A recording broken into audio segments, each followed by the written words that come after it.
got the brake pedal assembly set up here with a start, half and full stroke.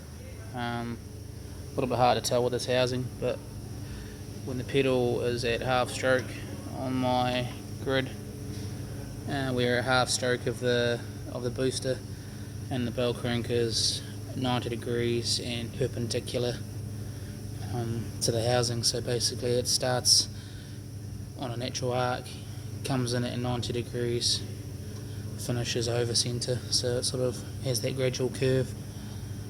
But at half stroke, half the master cylinder, half the booster, it's at 90 degrees. It's just a bit hard to tell from this housing. It's not very open, but yeah, you can sort of see it all moving freely.